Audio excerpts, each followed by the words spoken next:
Jadi dalam kehidupan itu tidak akan berjalan sempurna seperti yang ingin kita rasakan. Selalu akan ada perbedaan pandangan. Ya, bahkan dalam kehidupan rumah tangga saja, ya maaf ya, Anda misalnya seorang istri mau ke sini saja mungkin masih bisa beda pandangan, warna apa untuk jilbab yang dipakai. Ya, dengan suami bisa berbeda. Papa, bagus yang mana ya? Hijau atau kuning? Ah, kayaknya yang hijau deh gitu kan. Enggak, kayaknya kuning deh gitu kan. Masih mending ada dua pilihan, begitu dipakai pink. Bisa berbeda. Anak bisa berbeda. Jadi kesan pertama yang ingin dibangun bahwa dalam kehidupan sudah pasti akan ada keragaman pandangan. Dan yang kedua, yang tidak normal, keragaman pandangan itu boleh jadi melahirkan tindakan-tindakan yang kontraproduktif. Mungkin akan mendapatkan celaan. Allah dicela, malaikat dicela, Rasul dicela, Nabi dicela, sahabat dicela, tabi'in dicela, ulama dicela. Kita siapa yang mungkin belum menjadi bagian dari orang-orang itu dan ingin bebas dari celaan? Itu mustahil. Jelas sampai sini? Jadi kalau mendapatkan celaan, berbahagialah, berarti kehidupan kita normal. Jelas? Pernah mendapatkan celaan dalam hidup? Halo? Pernah disoal oleh orang lain? Pernah direndahkan oleh orang lain? Nah, Allah tuh memberi kesan kepada kita, jangankan engkau, Rasul yang paling mulia saja pernah mendapati itu. Tapi bagaimana seni mendapatkan ketahanan sehingga dalam dicela pun tetap tenang, dalam disoal pun tetap hatinya nyaman. Karena ketenangan itu yang membawa pikiran tenang dan tindakan yang terukur. Dan kadang-kadang ketenangan itu lebih penting bahkan dibandingkan dengan harta yang berlimpah. Seringkali saya berikan perbandingan dari sejak dulu kita belajar kan. Coba pilih mana? Saya yakin masih konsisten. Pilih mana? Kaya tapi gelisah atau miskin tapi tenang? Tidak boleh ada pilihan ketiga, saya tahu itu. Kaya tapi gelisah atau miskin tapi tenang? Pilih mana? Ya, saya tahu lah. Kaya tapi tenang. Oke, di fase ini wahyu belum turun. Nabi sudah ngajar, turun wahyu, turun al-ala, turun beberapa surah. Tiba-tiba ada masa jeda, wahyu belum turun. Sepekan belum turun, sebulan belum turun. Disitulah muncul seakan ada amunisi bagi orang-orang yang tidak senang dengan Nabi, tidak senang dengan ajakan Nabi pada kebaikan. Ini poin yang kedua. Kalau Anda berbuat baik, pasti ada tantangan. Ingat ya, kalau Anda berbuat baik, apapun itu, pasti ada tantangan. Yang menguji konsistensi kebaikan itu apakah serius untuk dilakukan atau tidak. Maka mulai muncul tuduhan. Lihatlah Muhammad dari ditinggalkan sama Tuhannya. Tuh Muhammad dah gila tuh, naik turun bukit, naik turun lagi, kayak orang bengong. Muhammad udah ada beban di pundaknya. Jangankan umatnya, Rasulnya saja yang mengklaim Rasul punya masalah katanya, ya kan? Dan ditinggalkan Tuhannya, kok masih mau ikut Muhammad? Maka dalam keadaan itulah kemudian ditunggu, naik turun. Turunlah kemudian dua surah sekaligus, surah 93, surah 94, yaitu surah Ad-Duha dan Al-Insyirah. Nih. Oke. Ini materinya dahsyat ya. Penting sekali, saking pentingnya ini cepat habis tuh. Bismillah. Sekali lagi. Jazakallah khair. Ya, lebih kelihatan ya. Baik, yuk pelan-pelan. Jadi turunnya surah Ad-Duha dan surah Al-Insyirah, hikmahnya satu atau fungsinya satu, memberikan petunjuk bagaimana mengatasi satu persoalan sesulit apapun tapi masih dapat menghadapinya dengan keadaan yang tenang. Satu surah ini atau dua surah ini diturunkan untuk membimbing setiap hamba menuju kepada ketenangan hati. Dua, membangun kekuatan mental sehingga dalam situasi apapun dia tetap kuat mengatasi berbagai persoalan kehidupan. Nanti terapannya banyak, di bisnis ada. Nanti saya turunkan contohnya. Kadang-kadang ikut tender, sudah bagus, sudah menang, tapi proyeknya diambil orang. Ada yang begitu? Nanti ada ayatnya, ada. Nanti kita turunkan. Udah siap-siap, kan pengen melamar, ternyata keduluan orang, gitu kan? Udah siap-siap, pengen dapat ini, mau lulus, ternyata nilainya nggak seperti yang diharapkan. Muncul, ada, selalu ada demikian. Nanti kompleksitasnya banyak. Tapi dua surah ini kalau kita bisa kuasai artinya dengan baik, pahami dengan benar, maka akan ada sesuatu yang beda yang terasa dalam jiwa kita dan kesiapan mengatasi setiap persoalan dalam kehidupan. Yuk kita baca dulu ya supaya dapat keberkahannya dari dua surah ini. Saya bacakan, Anda ikuti ya.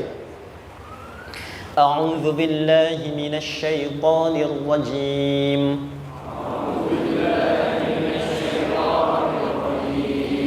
Bismillahirrahmanirrahim. Wadduha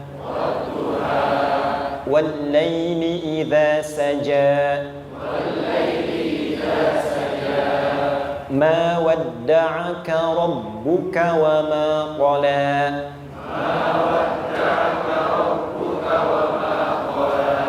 ما ودعك ربك وما قلى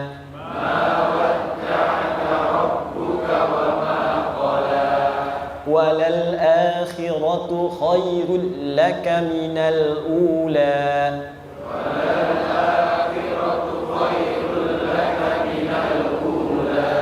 ولسوف يعطيك ربك فترضى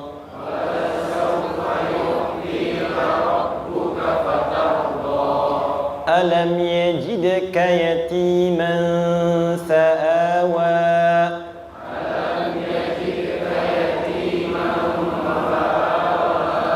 ووجدك ضالا فهدى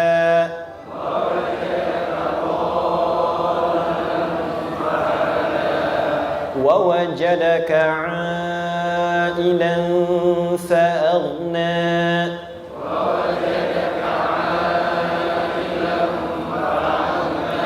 فأما اليتيم فلا تقهر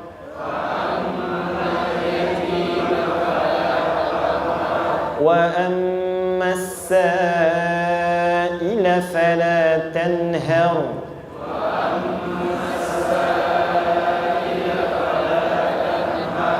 وأما بنعمة ربك فحدث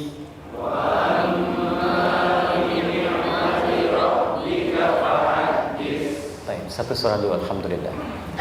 Izin saya bacakan tadi untuk diikuti supaya setidaknya kalau kita pulang dan ditanya bagaimana hidupmu engkau jalani, seperti apa engkau berinteraksi dengan Quran yang telah aku turunkan, maka kita pernah menjawab, ya Allah kami pernah bacakan itu.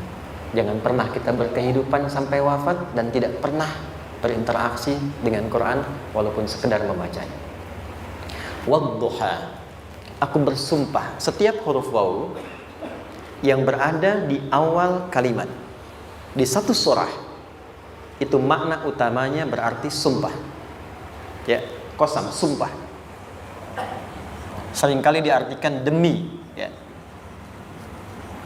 Wal asri, demi masa. Wal fajri, demi waktu fajar. Wal laili, demi malam. Intinya sumpah. Sebentar, pelan-pelan. Kalau Allah menyampaikan sesuatu kepada kita, yakin tidak? Saya ulang, yakin tidak? Serius? Hah? Kalau yakin, kenapa tidak dilakukan? Ya, itu pertanyaan besar ya. Baik, kalau Allah menyampaikan, tidak bersumpah pun harusnya kita yakin. Tapi kalau Allah bersumpah dalam kaidah ilmu tafsir, berarti ada sesuatu yang sangat penting, yang saking pentingnya akan sangat dibutuhkan oleh setiap hamba, sehingga diminta setiap hamba itu fokus menyimak apa yang mau disampaikan. Bahkan saking pentingnya menyimak itu, Allah bersumpah. Jelas? Jadi kalau teman-teman menemukan di Quran ada ayat dibuka dengan sumpah, berarti ada kasih Allah yang tinggi yang akan disampaikan di ayat itu sampai meminta kita fokus untuk menyimaknya. Ad-duha, untuk memudahkan maknanya, teman-teman kalau waktu duha itu jam berapa ya? Oke, sebetulnya dimulai sejak matahari itu mulai naik, yang memantulkan ya atau menyinari cahayanya itu mulai terasa lembut. Ya kalau misalnya kita ambil 1,5 jam setelah subuh. Sekarang subuh 4:30 lah, taruhlah 4:30 ya. 1,5 jam berarti jam 6 kan? Nah itu awal duha tuh. Awal duha. Sampai ke pertengahan kurang lebih 9:30, jam 10. Akhir duha jam 11 sampai menjelang ke zuhur. Awal duhanya disebut dengan syuruk namanya. Syuruk. Jadi syuruk tuh awal duha. Kalau sudah jam 6 ada cahaya matahari ya. Enak nggak ke tubuh kita itu? Nyaman nggak? Jam 8 enak nggak kalau berjemur ya? Jam 9 enak ya? Nah, ini kata kiasan dalam bahasa Arab. Kalau kita merasakan sesuatu yang enak, nyaman, memberikan manfaat yang banyak, itu orang Arab sering memberikan kiasan dengan waktu-waktu tertentu. Di antaranya duha. Jadi kalau kita menemukan kalimat duha, jangan langsung diartikan ke waktu duhanya. Boleh jadi yang diinginkan adalah makna di balik itu, yaitu semua kenikmatan dan kenyamanan yang didapatkan. Cara mengartikan ini, wadduha, aku bersumpah kata Allah, ya Muhammad, demi semua kenikmatan yang kau rasakan dalam hidup, seperti engkau merasakan kenikmatan cahaya duha itu. Jelas? Wal laili idza saja, dan aku bersumpah, al-lail, lail itu apa? Malam. Baik, lail turunannya, layali jamaknya, lela, lili, lala, itu malam. Jadi kalau ada ibu leli, ibu malam-malam ya. Al-lail. Oke. Lail itu malam. Malam gelap nggak? Gelap. Tapi kalau gelapnya gulita, tidak ada cahayanya, gelap betul gitu. Gelap ya. Misalnya sedang kita dapati misalnya satu momentum padam lampu, padam semua, dan pas gerhana misalnya gelap sekali. Nah itu bahasa Arabnya disebut dengan saja namanya. Ya, saja. Wal laili idza saja. Dan malam apabila telah gulita. Zaman Nabi kan gak ada lampu, ya, belum ada PLN, ya, dan seterusnya. Jadi gelapnya betul-betul gelap. Saya mau tanya sebentar. Biasanya kalau situasi gelap itu mudah nggak menemukan benda tertentu? Melangkah mudah atau sulit? Tidak mudah untuk dilakukan kan? Dalam bahasa Arab, kalau kita ingin mengungkapkan satu kegamangan yang luar biasa, sampai kita merasakan gelap dan sulit melangkah, bukan hanya karena nggak ada cahaya, mungkin karena ada pekerjaan tertentu yang menyulitkan, masalah tertentu yang menyulitkan, sehingga merasa seakan-akan kita tuh gelap, makan nggak enak, melangkah susah. Pernah nggak merasakan situasi yang saking beratnya satu beban itu seakan-akan makan nggak mau, melangkahnya berat, ada vertigo, kadang-kadang pusing. Pernah merasakan itu? Itu bahasa Arabnya walaili idza saja. Perhatikan kalimatnya, ya Muhammad sallallahu alaihi wasallam, aku bersumpah demi semua kebahagiaan dan kenikmatan yang engkau pernah raih, seperti merasakan kenikmatan cahaya duha. Dan mungkin persoalan hidup yang pelik yang membuat engkau merasakan kesulitan, seakan-akan merasa di suasana gelap yang gulita. Ma wadda'aka rabbuka wa ma qala. Tanamkan dalam jiwamu yang paling dalam, aku tidak akan pernah meninggalkanmu. Ada suami pulang dari pekerjaan, mendapati istri sedang termenung dan mengalir air matanya. Tiba-tiba suaminya datang mengatakan, hangat sekali pada istrinya, di sampingnya membelainya dan mengatakan, "Ma, demi semua suka yang pernah kita lalui bersama, dan demi duka yang mengalirkan air matamu saat ini pun, tanamkan dalam hatimu yang paling dalam, Papa akan selalu bersama Mama dalam setiap situasi itu." Kira-kira para ibu merasakan itu bagaimana perasaannya? Masa sih? Tapi itu menarik loh. Menarik ya. Jadi kalau teman-teman ngaji surat Yusuf, di surat Yusuf itu laki-laki diilustrasikan dengan matahari, perempuan diilustrasikan dengan rembulan. Ya. Inni ra'aitu ahada asyara kaukaba wasyamsa wal qamara ra'aituhum li sajidin. Ayah, aku melihat bulan dan matahari serta 11 gemintang sujud hormat kepadaku. Jadi matahari diartikan itu sebagai laki-laki, suami, ayah. Kenapa disebut matahari? Diilustrasikannya, matahari itu kan menyengat dengan kuat. Kalau kita menjemur, mengeringkan pakaian, melindungi. Tipikal suami itu melindungi. Ada yang ganggu istri, sengat dengan kuat. Ada air mata yang mengalir, hei, keringkan itu sehingga tidak larut air mata mengalir di pipinya. Itu matahari. Sebaliknya rembulan. Rembulan itu kan enak dipandang, bukan bulannya ya. Bukan bulannya. Kalau bulannya kan desainnya nggak sempurna, baik terlihat. Tapi cahaya rembulannya. tampil dengan indah, tampil dengan baik, enak dipandang, menenangkan, dan tidak tertukar. Jangan sampai ada istri jadi matahari, suami jadi rembulan. Jelas ya? Dengan kekuatan bulan aku menghukummu, ya kan? Itu salah. Oke. Tahan sampai sini, tahan. Lihat baik-baik. Saya berhenti sampai sini dulu. Kalau di Quran ada ayat menyebutkan, tidak spesifik orang yang disebutkan dan kapan kejadiannya, maka peristiwa itu akan terjadi dan dialami oleh kemungkinan generasi berbeda di setiap masa dengan tokoh berbeda tapi perasaan yang serupa. Sebaliknya, kalau disebutkan namanya, jelas identitasnya, kapan kejadiannya, maka peristiwa itu hanya akan menimpa orang tersebut dan tidak akan dialami lagi orang lain setelahnya. Saya tanya dulu yang akhwat, yang perempuan, kenal Maryam? Kenal, bagus. Kenal di mana? Maryam anaknya Imran, mengandung, melahirkan Isa alaihissalam, Yesus Mesias, tanpa disentuh laki-laki manapun. Dan di Quran identitasnya disebutkan langsung, Maryam binti Imran, wa Maryam ibnata Imran. Ini menunjukkan kesan bahwa yang mengandung dan melahirkan tanpa disentuh laki-laki manapun, itu hanya Maryam anaknya Imran. Ingat ya, mengandung, melahirkan tanpa disentuh laki-laki manapun. Bukan mengandung, melahirkan tanpa suami, kalau itu banyak dia. Ya, mengandung, melahirkan tanpa disentuh laki-laki manapun.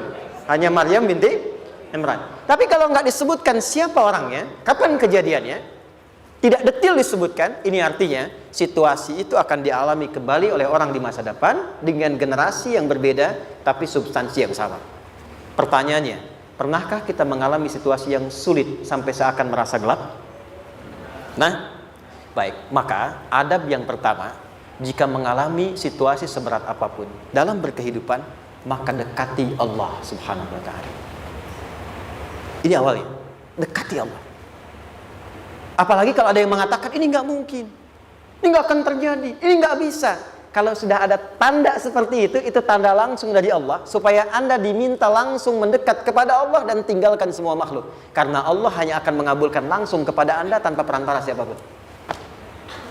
Itu yang terjadi pada Nabi Zakaria. Ini nggak mungkin, ini mustahil. Maka beliau langsung memohon kepada Allah dan langsung menyebutkan, ya Allah, saya minta darimu saja, tidak dari yang lain. Maka dikabulkan seketika. Jadi yang pertama, jika punya kesulitan sebesar apapun, seberat apapun, cepat dekati Allah. Maka di situ akan dijawab langsung oleh Allah, ma wadda'aka rabbuka wa ma qala. Hambaku, sepanjang engkau mendekat kepadaku, maka yakinkan dalam dirimu, situasi apapun yang kau rasakan, aku tidak akan pernah meninggalkanmu. Sudah? Satu? Paham sampai sini? Oke. Pelan-pelan ya. Saya belum bicara caranya. Saya baru bicara di awal motivasinya. Dekati Allah dulu, nanti caranya didetilkan di surah Al-Insyirah. Teruskan. Ma wadda'aka rabbuka wa ma qala. Walal akhiratu khairul laka minal. Perhatikan. Hei, seberat-berat bebanmu saat ini, ingat, satu saat akan tuntas. Dan ini pun ujian. Kalau sudah meninggal, gak ada ujian lagi. Dan nanti kehidupan yang sekarang, apapun yang kau pertentangkan, perdebatkan, perselisihkan, itu semua akan ditinggalkan. Jadi ternyata Allah mengungkap hakikat kehidupan dunia. Apapun yang diperselisihkan, tuh unik ya. Orang berselisih pada yang akan ditinggalkan. Aneh nggak? Ada orang berebut makanan, ya kan?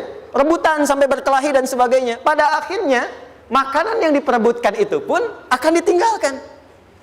Yang ini meninggal, itu meninggal. Jadi memperebutkan sesuatu yang pada akhirnya akan berakhir. Kata Allah, Allah sampaikan, jika Anda mengalami situasi, sesuatu yang mungkin membuat berat, tanamkan pada jiwa kita, hei, yang aku kejar-kejar ini, boleh jadi aku akan tinggalkan juga. Kenapa aku harus menangisi dan larut pada sesuatu yang tidak abadi? Maka Allah hibur kita dengan mengatakan, kamu tenangkan diri dulu. Semua yang kamu pikirkan sampai membuat kamu berat begini, pada akhirnya kamu tinggalkan, dan yang abadi itu akhirat. Walal akhiratu khairul laka minal. Dua, pelan-pelan sikapi setiap masalah dengan proporsional. Jangan terlalu larut dalam sesuatu. dapat job satu, pengen, udah siap, kontraknya besar, tiba-tiba hilang. Dipikirin, Anda mikirkan itu pun nggak akan balik. Proporsional aja dulu. Ya, nanti caranya akan turun nanti di al-insyirah. Tenangkan diri dulu. Prasangka baik kepada Allah Subhanahu wa taala. Boleh jadi apa yang Allah ingin berikan sebagai pendahuluan sekarang belum sampai kepada kita karena Allah menyiapkan yang lebih baik di balik itu. Kita belum tahu ada apa di balik itu sehingga kita tidak dapatkan itu. Sehingga kemudian Allah katakan walal akhiratu khairul laka minal ula. Teruskan wala saufa yu'tika rabbuka. Pelan-pelan.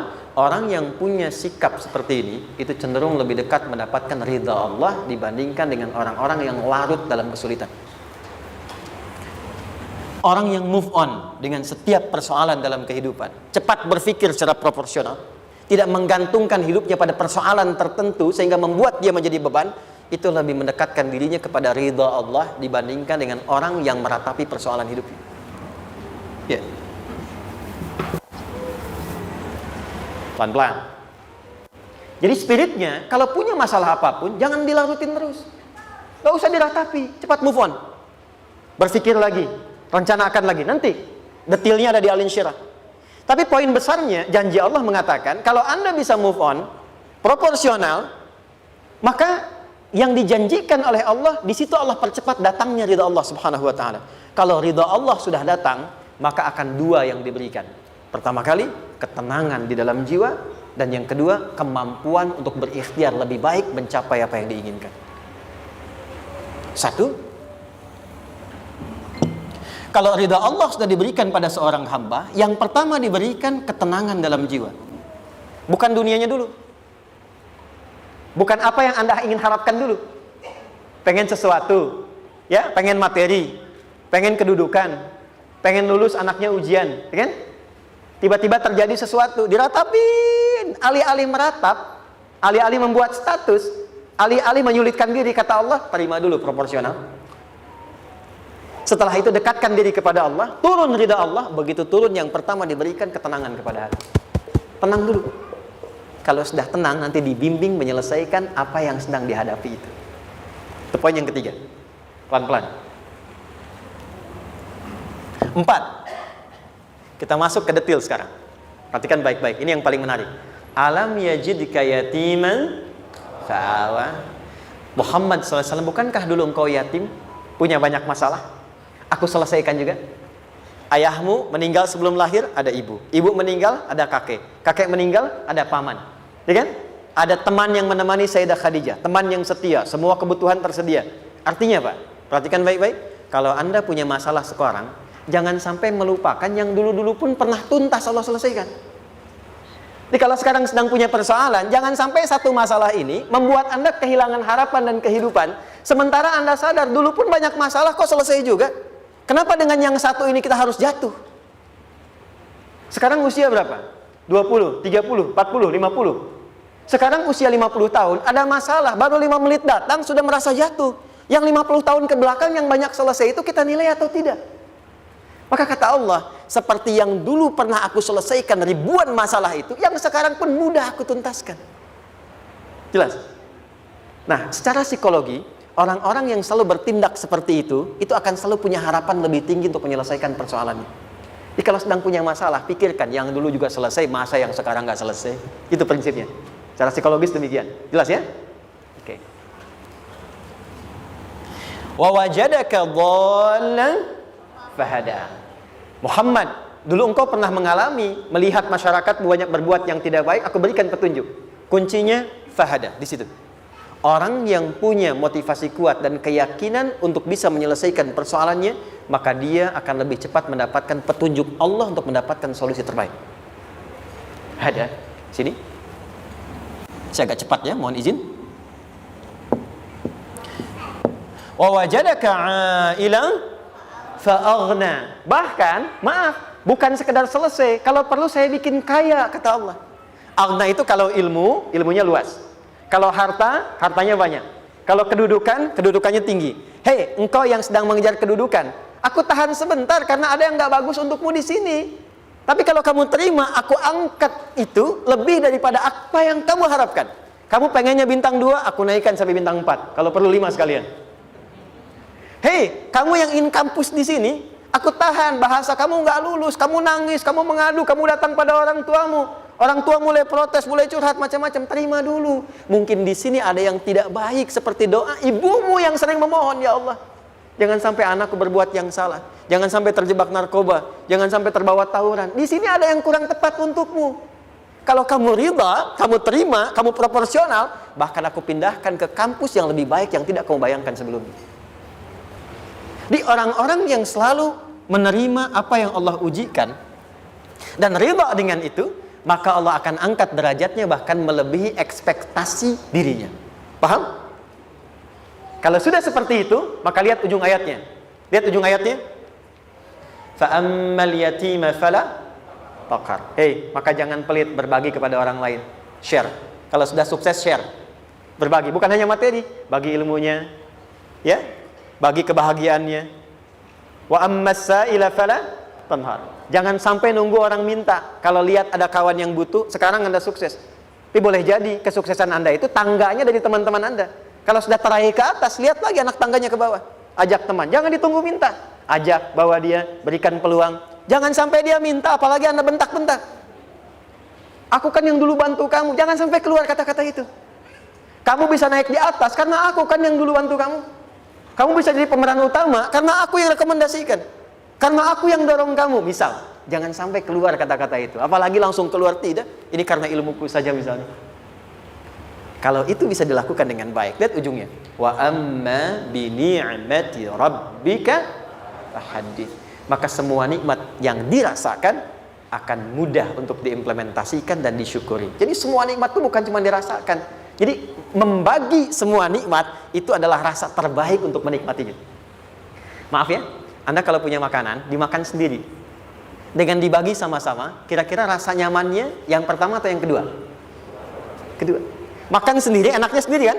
Tapi ketika ada teman berbagi dan tahu, oh enak ya, nyaman ya, ada kebahagiaan, ada ngobrol, ada tertawa, ada kebersamaan, itulah inti nikmat yang sesungguhnya. Wa amma bi ni'mati rabbika.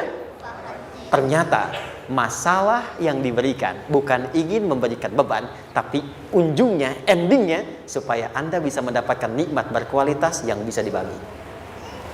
Lihat surat Ad-Duha itu jangan cuma lihat awalnya, lihat ujungnya. Ternyata ketika seseorang mendapat masalah, seberat apapun, itu bukan ingin membebani, tapi ingin meningkatkan kualitas hidupnya supaya mendapatkan nikmat yang lebih besar dan merasakan nikmatnya itu dengan berbagi.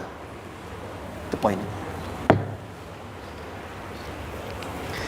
Jadi kalau sampai sini kita paham, dan kita beri nama misalnya dengan fikih ujian, jadi kalau desain ujian ini, sistematikanya kita pahami, maka tidak ada alasan untuk mengeluhkan persoalan. Jadi melihat masalah itu bukan sebagai beban, pada akhirnya melihatnya sebagai tangga untuk mencapai kebahagiaan. Jelas sampai sini? Baik, kalau sudah seperti ini, ingin punya masalah atau tidak ingin punya masalah? Tidak. Ingat ya, jadi kalau anak pulang bawa masalah, dilihatnya jangan beban. Oh, Allah ingin menaikkan kualitas pada anak saya, yang dengan itu menjadikan ia mendapatkan nikmat yang belum pernah didapati. Kalau rumah tangga sedang ada masalah, jangan banyak diperseterukan, tapi direnungkan sejenak. Oh, Allah ingin meningkatkan kualitas rumah tangga ini, sehingga kita bisa mendapatkan nikmat yang tidak pernah didapati sebelumnya. Makanya nikmat berumah tangga itu yang terbesar, selalu bertambah ketika menyelesaikan masalah. Silahkan cek. Kalau sedang ada masalah berseteru kan? Tapi setelah selesai kan jadi lebih nikmat ya? Ya?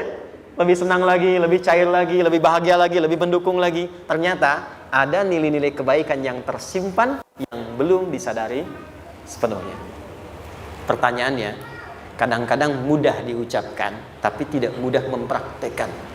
Bagaimana itu semua bisa ditempuh dengan baik sehingga ketika mengalaminya kita bisa tenang menghadapinya. Maka turunlah surah Al-Insyirah. Saya cepat.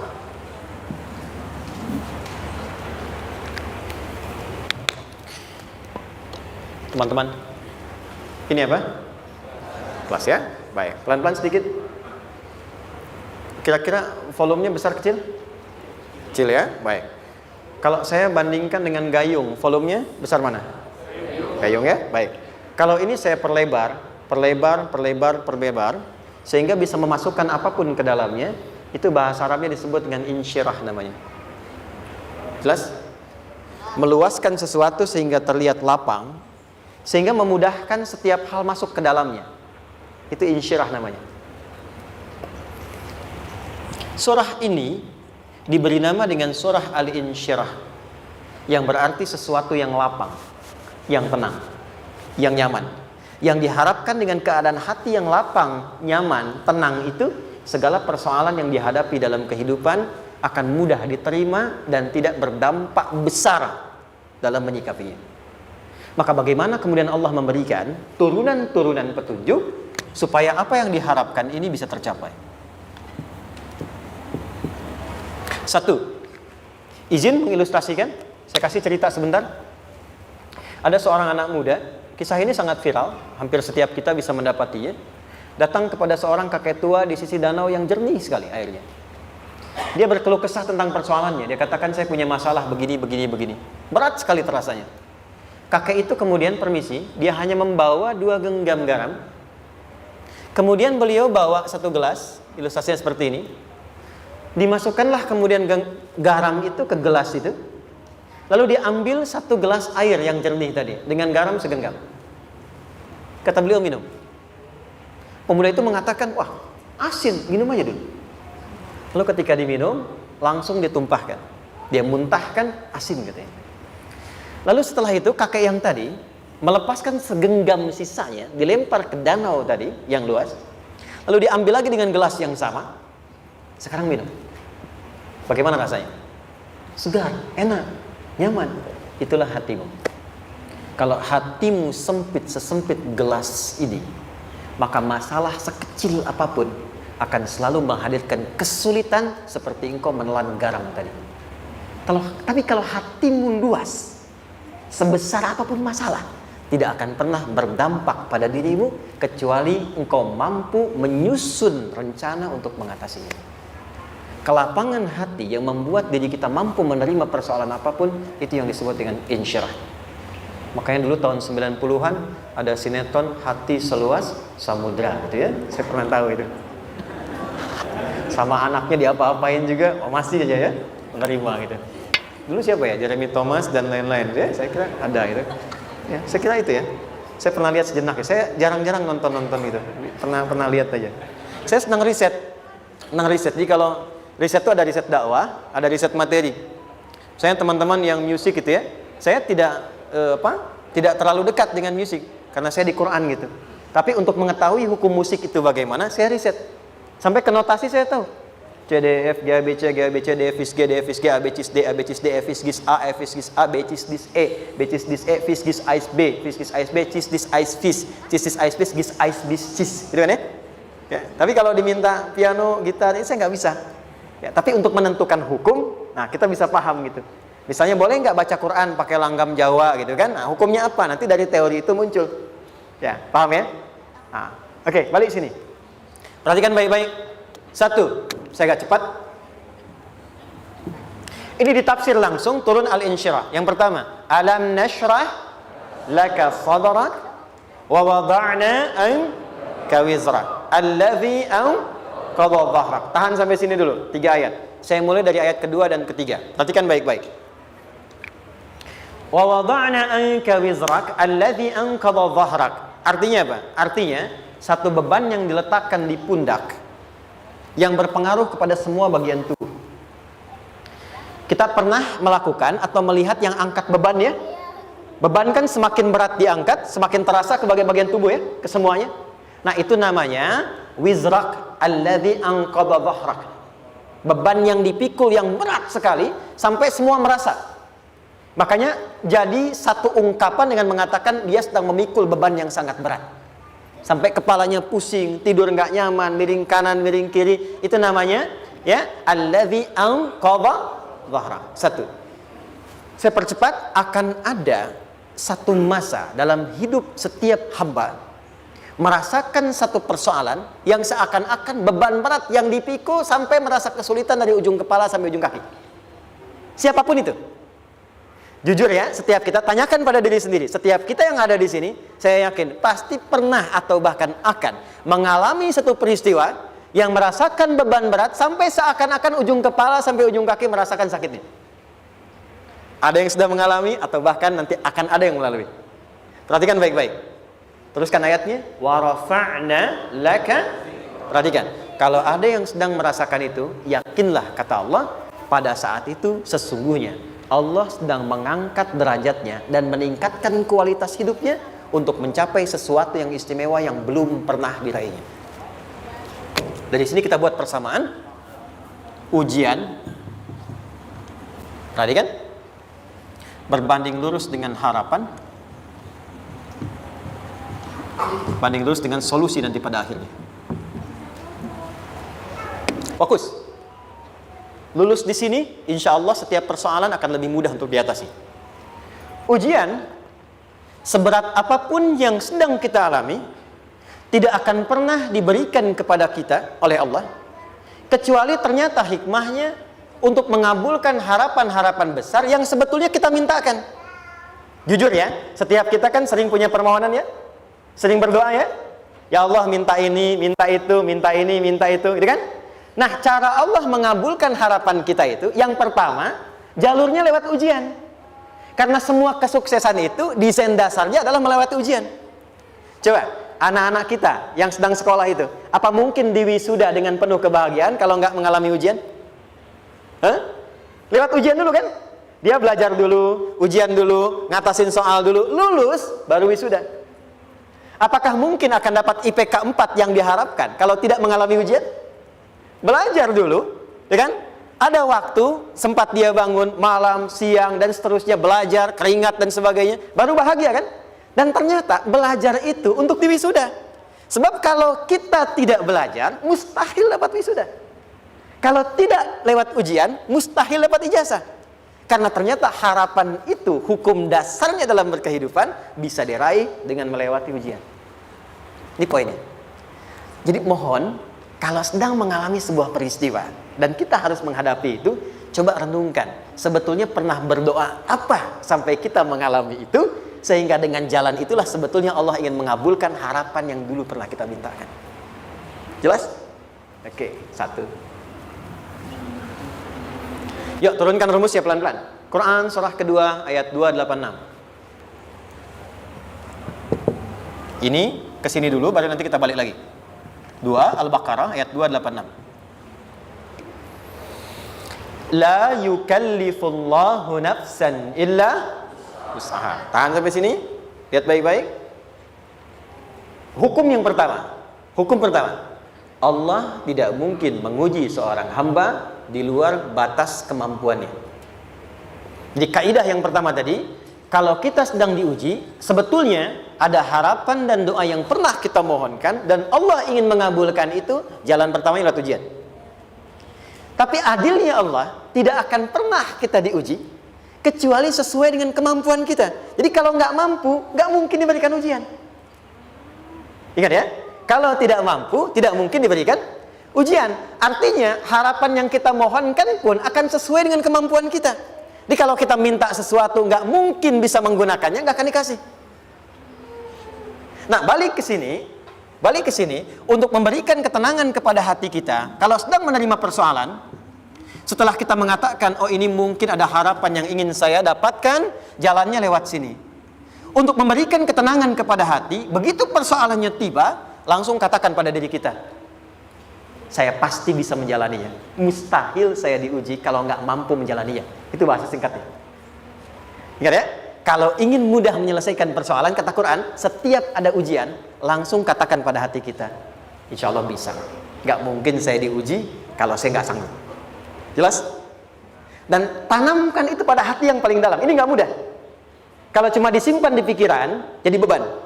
Tapi kalau Anda tanamkan dalam hati, seberat apapun masalahnya, pasti saya sanggup, pasti saya bisa.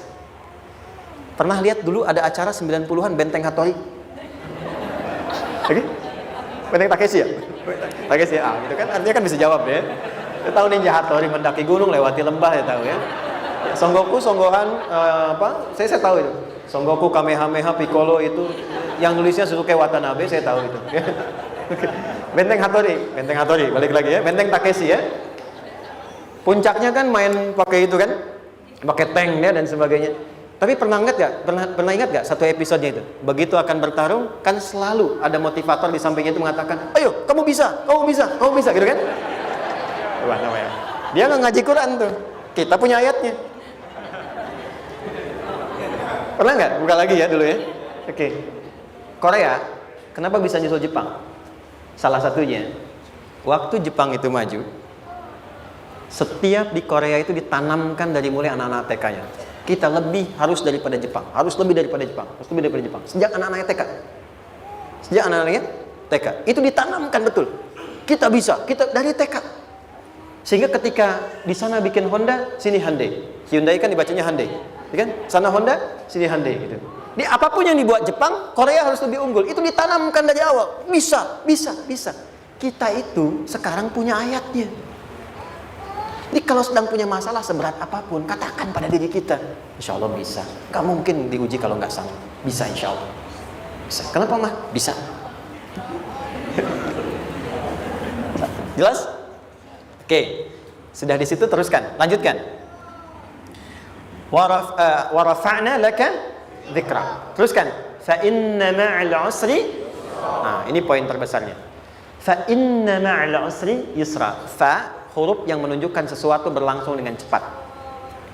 Inna di ilmu nahwunya berbunyi begini, di gramatikal bahasa Arab. Harfu nasbin wa taukidin, tansibul isma wa tarfa'ul khabara, mabniyun 'alal fathi la mahalla lahu min al-i'rab. Paham? Tidak. Inna huruf yang digunakan untuk menguatkan informasi agar ditancapkan ke dalam hati sekuat-kuatnya dan jangan pernah ragu. Jadi kalau orang Arab itu nancapkan tongkat begini dan kuat, tidak goyah, itu nasab namanya. Nasabar rajula asahu fil ardi. Inna ini harfu nasab. Jadi kalau ada di Quran dibuka informasinya dengan inna, maksudnya begini, hei, tancapkan informasi dalam hatimu dengan kuat, jangan pernah ragu. Yakinkan pada dirimu. Apa yang harus diyakinkan? Ma'al usri yusra. Inna ma'al usri yusra. Usrun sama dengan yusrun. Lari ke sini. Oke. Apa artinya usrun? Sulit. Oke. Sulit itu ada dua. Ada sa'bun, ada usrun. Kalau kesulitan yang relatif, kata si A sulit, si B mudah, itu sa'bun namanya. Contoh, kata si fulan, bahasa Jepang susah. Padahal kata yang lain tidak. Saya ke Jepang, anak-anak kecil begini bisa bahasa Jepang gitu kan. Bagi mereka mudah gitu ya. Saking mudahnya gitu. Kata shiwa gitu. Anak-anak kecil, bagi mereka mudah, bagi kita belum tentu. Itu sa'bun. Inna lughatal yabaniyah sa'bah. Relatif.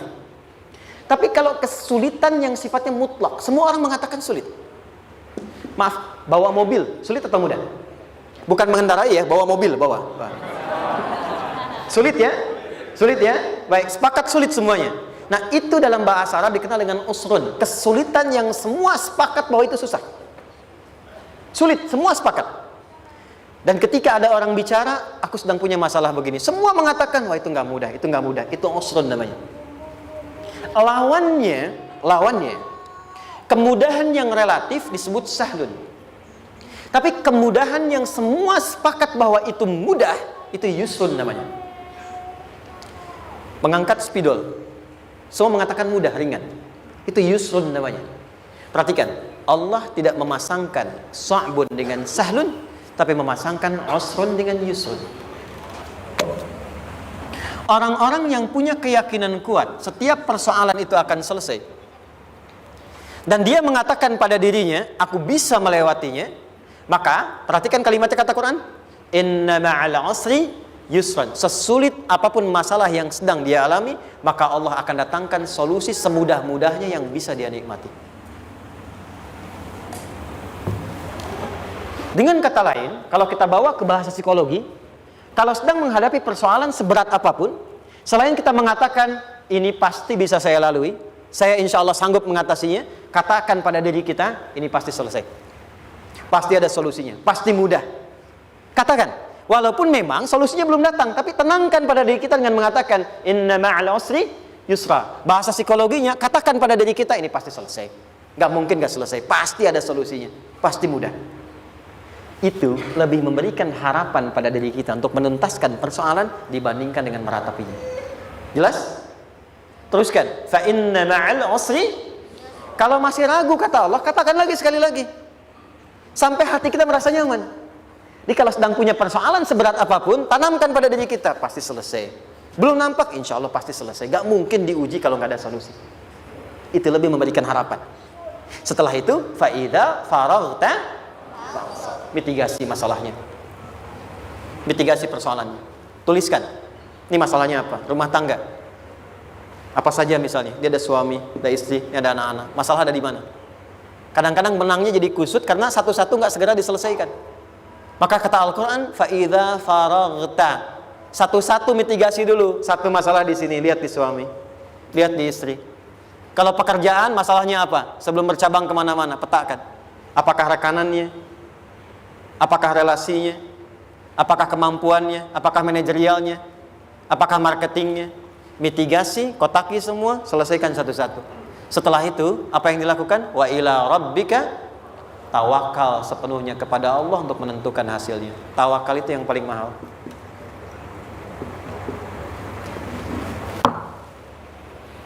Anda kalau nggak punya kepasrahan, stres.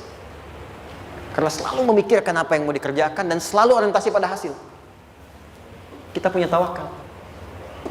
Kalau kita mampu menyerahkan sesuatu, gini. Di sini ada orang yang paling jago misalnya main basket. Ada pertandingan basket. Begitu dibuka, udah tim musyawarah serahkan aja pada si fulan. Kan? Dia yang paling jago, dia. Bukankah dengan menyerahkan itu bukan hanya kita berikan sebuah tugas, kan? Tapi dengan itu ada kelapangan tersendiri kan? Yakinlah sukses, ini paling hebat. Pernah ada perasaan gitu? Sekarang, siapa yang paling mampu menguasai? Siapa yang paling hebat menyelesaikan segala hal? Siapa yang punya segalanya? Bukankah Allah? Orang-orang yang punya tingkat tawakal yang tinggi, maka satu, dia akan lebih stabil keadaan mentalnya dan tidak akan pernah gelisah dengan kekecewaan. Nggak ada kecewa. Karena tawakal itu kalau sudah kepasrahan pasti menerima hasil. Kalau sudah tawakal, terserah Allah tetapkan apa saja. Mau dapat sekarang, dapat besok, dapat nanti. Puncak yang paling tinggi, tugasmu hanya berikhtiar semampu yang bisa dilakukan. Selanjutnya, biarkan Allah menetapkan apa yang menjadi bagian dari maslahat kehidupan kita. Saya tutup. Cara Allah menjawab harapan kita ada 3. 1. Memberi langsung apa yang kita mintakan. 2. Menunda itu sampai kita siap menerimanya. 3. Mengganti apa yang kita inginkan dengan apa yang kita butuhkan. Saya ulang ya. 1. Memberi langsung apa yang kita mohonkan. Misal, ya Allah saya ingin A misalnya. Anak saya pengen ke ITB. Tapi nggak mungkin tiba-tiba langsung masuk ITB kan? Pasti lewat ini dulu kan? Ada ujian dulu. Ikut tes dan seterusnya diterima. Sesuai. 2. Kadang menunda sesuatu sampai dia sanggup menjalaninya. Anda punya anak usia 5 tahun, pengen diberikan motor. Anda mampu untuk memberi motor, dikasih nggak? Tidak. Sampai dia sanggup mengendarai motor, baru Anda berikan. Terkadang ada yang kita minta sekarang, tidak didapati sekarang. Tapi ternyata tahun depan kita dapat. Kita harus sadar bahwa anugerah yang kita dapatkan tahun depan itu sebetulnya adalah hasil doa kita di tahun ini. Pernah dengar nggak kisah viral? Nabi itu berdoa baru dikabulkan setahun setengah, setahun 6 bulan. Padahal itu Nabi loh. Kiblat pertama kita kemana? Palestina kan? Baitul Maqdis kan? Nabi berdoa, mohon terus nengok ke langit. Al-Baqarah ayat 144, minta. Jawabannya turun setelah setahun setengah, setahun 6 bulan. Ada yang mengatakan di tafsir setahun 8 bulan. Baru dikabulkan setelah setahun setengah. Padahal kurang soleh apa Nabi? Nabinya siap, mungkin umatnya yang belum siap. Nabinya siap, tapi ada tantangan di masyarakat yang tidak mudah, yang mungkin bisa meruntuhkan dakwah. Baru dikabulkan setahun setengah, ketika semua umatnya sudah bisa siap menerima itu. Boleh jadi apa yang diminta orang tua sekarang, terkabulnya mungkin belasan puluhan tahun pada anaknya yang nomor sekian. Tahu Imam Syafi'i? Imam Syafi'i itu kan nama aslinya Muhammad, bapaknya Idris, kakek yang ke atas yang ketiga namanya Syafi'i. Kenapa disebut Imam Syafi'i? Dinisbatkan pada kakek yang ke atasnya. Ternyata kakeknya ini seorang ulama besar, saleh, memohon kepada Allah, setiap di keturunannya ada yang bisa menggantikan lebih soleh, lebih baik lagi. Ternyata yang didapatkan bukan dari anaknya, tapi generasi keturunan yang kesekian. Anda belum sekarang bisa hafal Quran, misalnya Anda bermohon, berdoa, boleh jadi yang hafal mungkin bukan di anak, bisa di cucu, bisa di bagian keluarga yang lain. Maka terkadang tawakal itu tidak hanya memberikan hasil yang cepat, tapi memberikan keindahan yang terasa tertunda, tapi melengkapi kebahagiaan yang dirasakan. Penutupnya, boleh jadi minta ke ITB, diterimanya di Unpad. Minta motor, dapatnya mobil, kalau itu senang luar biasa. Minta mobil, dapatnya motor, gitu kan? Ternyata kadang-kadang di sini yang terakhir, saya tutup, Allah mengabulkan apa yang kita butuhkan, bukan apa yang kita inginkan. Anak Anda sakit, dibawa ke dokter, kata dokter jangan dulu makan jeruk. Maka Anda pulang, dia minta jeruk, Anda berikan apel. Saya nggak mau apel mah, saya pengennya jeruk. Nggak apa-apa nah, ini apel rasa jeruk misalnya kan. Anda berikan. Ternyata apa? Bukan ingin menyakiti dan tidak mengabulkan keinginan anak, tapi lebih memberikan apa yang dia butuh. Kadang-kadang maaf ya, teman-teman mintanya proyek A, udah capek di situ nggak dapat, dapatnya di yang lain. Teman-teman, itu Allah berikan sebetulnya hasil ikhtiar Anda yang sebelumnya, cuma dikasih yang lebih baik yang tidak Anda pernah bayangkan maslahat.